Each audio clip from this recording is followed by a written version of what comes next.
It started with one question and ended with silence inside America's highest courtroom. No shouting.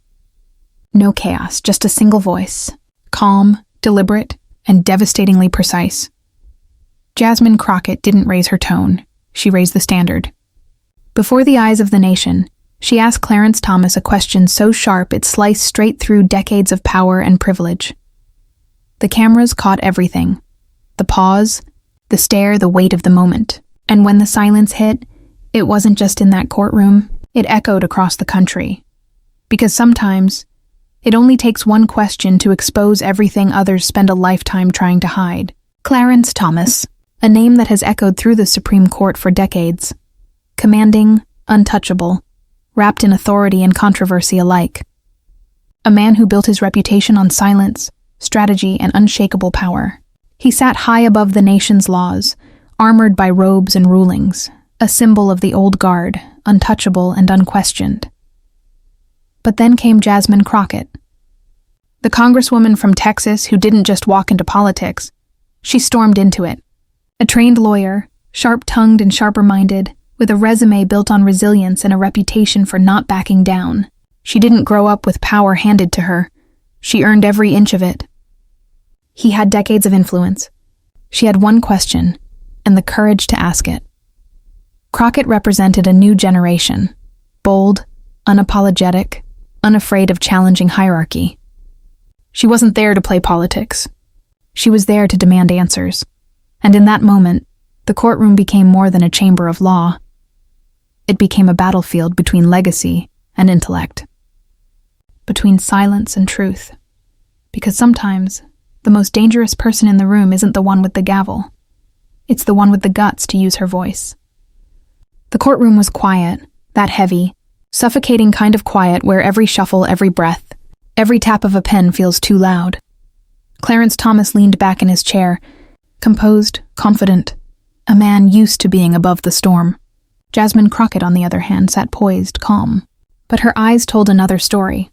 She wasn't intimidated. She was calculating. When her time came, she adjusted the mic, leaned forward, and spoke with the kind of precision that slices through arrogance like glass. "Justice Thomas," she began. Her voice steady. "Do you believe integrity should ever be optional for those entrusted with interpreting the Constitution?"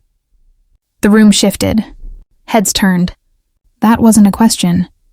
It was a challenge wrapped in professionalism. Thomas blinked. The silence stretched. Crockett didn't move, didn't flinch. He'd faced tough questions before, but never one designed to expose, not accuse. Every second felt heavier than the last. The spark had been lit, and everyone in that courtroom knew. This wasn't going to be business as usual. It wasn't just a question of law anymore. It was a question of legacy. And Jasmine Crockett had just pulled the first thread. By the time the hearing adjourned, the clip had already hit the internet. Within minutes, it was everywhere. On Twitter, TikTok, YouTube, late-night talk shows. The question heard around the world. Do you believe integrity should ever be optional for those entrusted with interpreting the Constitution? It wasn't just a question anymore. It was a headline, a hashtag, a wake-up call. Crockett vs. Thomas started trending within an hour. Courtroom ER followed soon after. Memes, reaction videos, and fiery debates flooded timelines. Some called it disrespect. Others called it history. But everyone agreed. Jasmine Crockett had shaken the highest bench in the land. He had years of rulings. She had 1 minute of truth. Guess which one the world remembered? Cable news anchors dissected the moment from every angle. Legal experts debated ethics, while influencers turned the exchange into a viral symbol of courage. Even those who had never watched a congressional hearing before now knew her name. In a single afternoon, Jasmine Crockett became the voice of accountability, the woman who dared to ask what millions were thinking. And as the internet roared, Clarence Thomas stayed silent. But that silence? It was louder than any defense he could have given. Long before that viral question echoed through the courtroom, Jasmine Crockett had already written the moment in her mind. While the world saw a flash of confidence, what they missed was months of quiet study, hours spent dissecting Thomas's past opinions, his contradictions, his patterns, She wasn't walking into that room to make noise. She was walking in to make history. She studied his words like a chess player studies the board, not to react, but to predict. Every line she read, every pause she planned, every tone she chose, it was all strategy. Where Thomas relied on decades of precedent, Crockett relied on precision.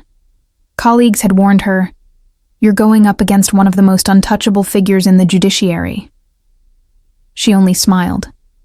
"Untouchable," she said, "just means no one's tried hard enough." In her office, late at night, surrounded by stacks of files and the soft hum of city lights, she rehearsed that one question. Not because she doubted it, but because she wanted it to hit like thunder when the silence fell. She wasn't there to shout. She was there to expose. And she knew that sometimes power doesn't come from volume. It comes from timing. When the morning of the hearing arrived, she dressed not like someone stepping into a battle, but into destiny. Neutral tones, straight posture, steady breath, because this wasn't about anger. It was about truth.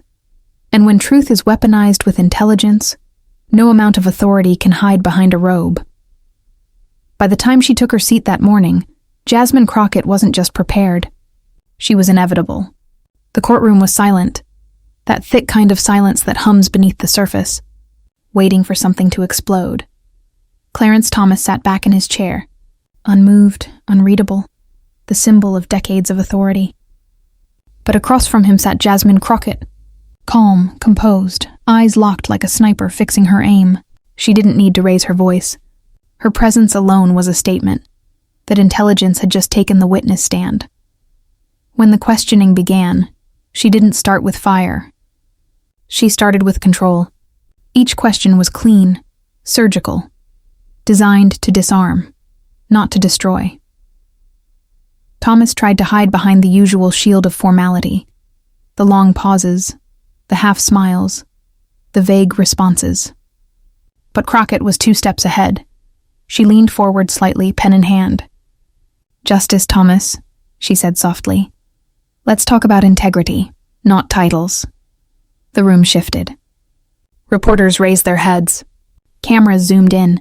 She wasn't circling the prey. She'd already found the weak spot. Thomas adjusted his glasses, preparing to counter. But Crockett wasn't playing his game. She was rewriting the rules in real time. Every question peeled back another layer, from financial controversies to ideological biases, from silence and key rulings to loyalty and questionable alliances. By the 5th question, even his allies could sense it. The balance of power had changed. He thought she came to ask questions, but Jasmine Crockett came to expose answers. And that's when it happened. The build-up to that one question, the one that would silence the entire room. It began like any other exchange. A question, a pause, a deflection, but then Jasmine Crockett leaned back, smiled faintly, and the air in the courtroom shifted. Everyone felt it. That invisible weight that falls before a storm. She had given him enough room to hang himself with his own answers. And now, it was time to tighten the rope. Thomas cleared his throat, trying to maintain control. Crockett's voice cut through the air. Calm, measured, but sharp enough to draw blood. "Justice Thomas," she began, "you've spent decades interpreting the Constitution.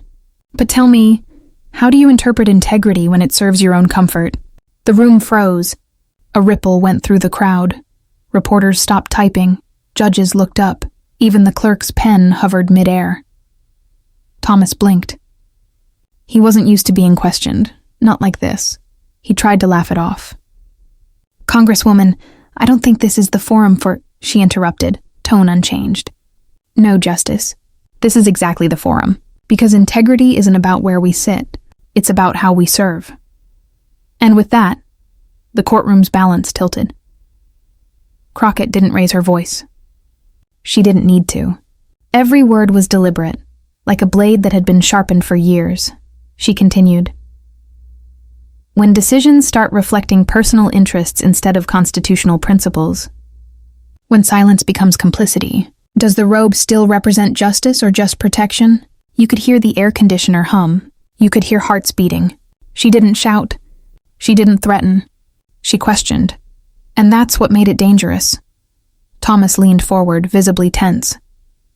Congresswoman Crockett, I've dedicated my life to the law. She didn't flinch. And yet, she said softly, the law seems to have forgotten who it was meant to protect. Silence. Complete, crushing silence. The camera shutters began again. Flashes of disbelief, headlines already forming in the minds of every journalist there. In a room built on tradition and fear, she had just broken both. And then came the moment. Crockett leaned in. Final strike. Justice Thomas, if truth makes you uncomfortable, maybe it's not the question that's wrong. Maybe it's the answer you've been avoiding. That was it. The sentence that turned a courtroom into a battlefield. He said nothing. No words, no defense. Just silence, heavy, undeniable, final. For a man who's made a career out of judgment, he just met someone who judged him better. For a full 5 seconds, no one moved. No whispers. No paper shuffling. Just silence. Thick, electric, and almost sacred. Clarence Thomas sat motionless, eyes fixed on the table before him. His hands, once steady, now clasped together just a little too tightly. Power doesn't always fall with noise. Sometimes it collapses in silence. Reporters exchanged glances. They knew what just happened. They weren't witnessing a debate. They were witnessing a reckoning. Crockett didn't smirk. Didn't gloat. She simply looked at him, calm and unbothered, as if the truth itself had spoken, and she was merely the messenger. She didn't need applause. She didn't need validation. She had already won. The moment he couldn't answer. Behind her, one law clerk's pen dropped, the sound echoing like a gunshot in the stillness. It was poetic. A courtroom built on centuries of men speaking over women, now forced to sit and listen. For years they said she was too bold, too loud, too much. But in that silence, she proved, being too much is exactly what history remembers. The gavel finally struck, signaling a recess. But everyone in that room knew something far bigger had just been decided. Not by the court, but by courage. By the next morning, the question wasn't if Jasmine Crockett had made history. It was how much of it she owned. Screens lit up across America. Cable networks, podcasts, YouTube channels, all replaying the same 12 seconds that left Clarence Thomas speechless. One question, one pause, and suddenly, the nation remembered what accountability sounds like. The headlines were ruthless. Crockett floors Supreme Court Justice. Clarence Thomas left, speechless in tense exchange. Congresswoman delivers the question heard around the Capitol. Clips flooded social media. Millions of views in hours. TikTok edits. Reaction reels. Twitter threads dissecting every breath, every micro-expression. Some hailed her as a hero. Others called her disrespectful. But everyone was talking about her. Respectfully? That's not controversy. That's impact. Talk shows debated it. Pundits argued whether she went too far or not far enough. And somewhere in D.C., behind the walls of the Supreme Court, silence lingered a little longer than usual. Even her critics had to admit, she did what no one else dared to do. Look power in the eye. And make it blink first. She didn't destroy him with anger. She dismantled him with intelligence, the one weapon arrogance never sees coming. The question spread beyond politics, to classrooms, podcasts, think tanks.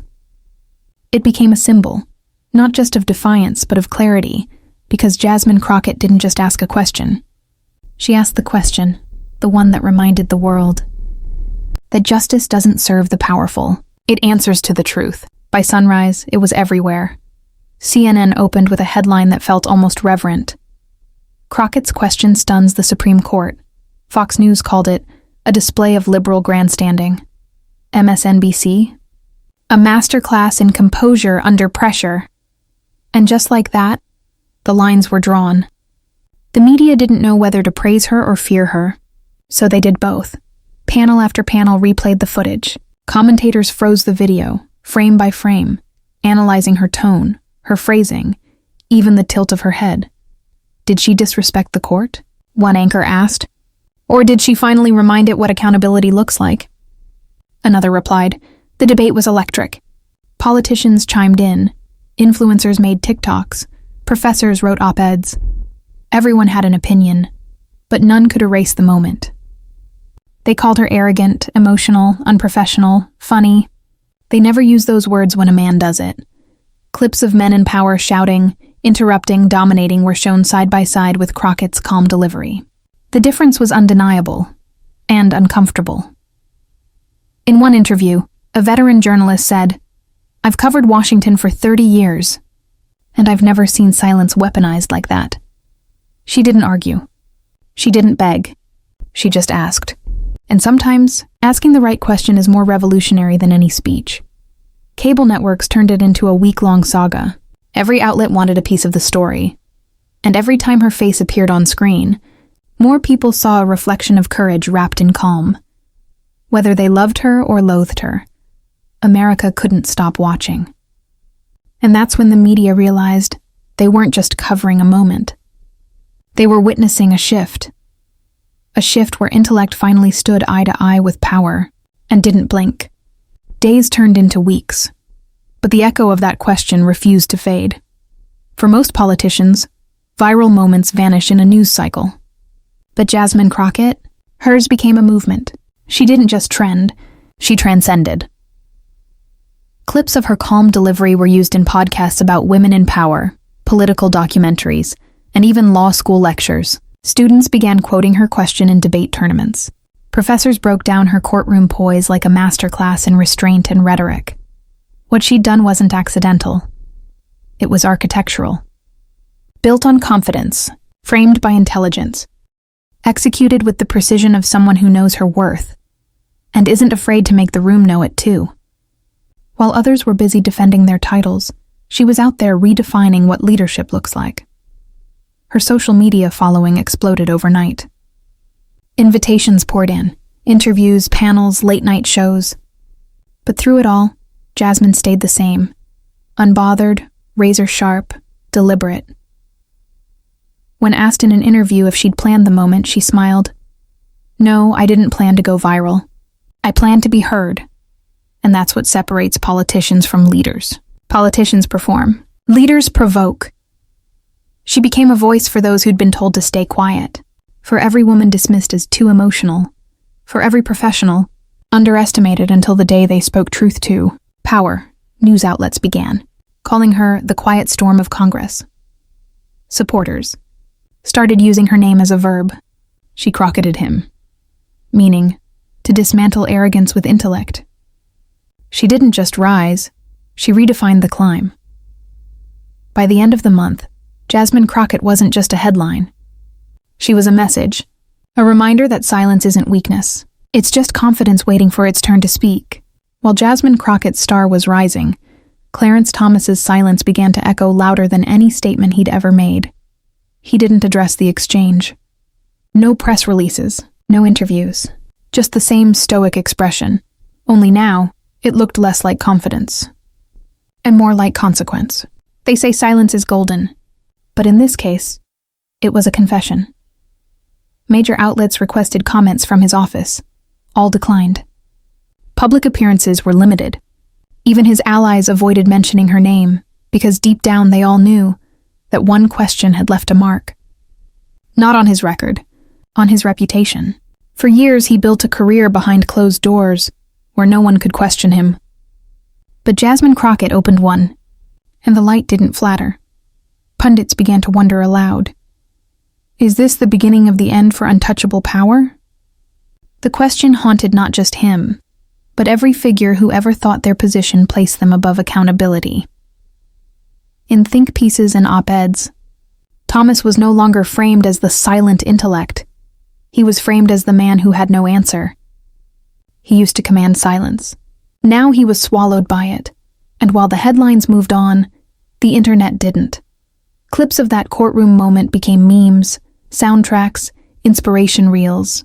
Jasmine Crockett's voice had become what his could no longer be, unshakable. For a lifetime judge, it's ironic. The harshest judgment came from the one question he couldn't answer. It wasn't just a question. It was a mirror held up to power, showing what happens when truth finally looks it in the eye. What Jasmine Crockett did in that courtroom wasn't about politics. It wasn't about partisanship. It was about principle. She didn't stand there as a Democrat or as a Congresswoman. She stood there as a woman who refused to bow, not to legacy, not to fear, not to the illusion of authority. For decades, people like Clarence Thomas have operated behind the walls of untouchable prestige. And for decades, voices like Jasmine's were told to wait their turn. But that day, the turn finally came. She didn't scream. She didn't demand. She asked. And in that single act, she redefined what power looks like in this century. Because true power isn't in the robe, the bench, or the title. It's in the courage to question what others accept as truth. Her question will live longer than his silence. It'll be quoted in classrooms, studied in debate halls, remembered by every person who's ever been told to stay quiet in the face of arrogance. Sometimes history doesn't roar. Sometimes it whispers. And Jasmine Crockett's whisper was louder than any man's shout. She reminded the world that respect isn't inherited, it's earned. That integrity isn't a costume, it's a choice. And that silence isn't peace. Sometimes it's guilt in disguise. So, the next time someone tells you that you're too bold, too loud, too direct, remember Jasmine Crockett, and remember what happened when she turned one question into a revolution.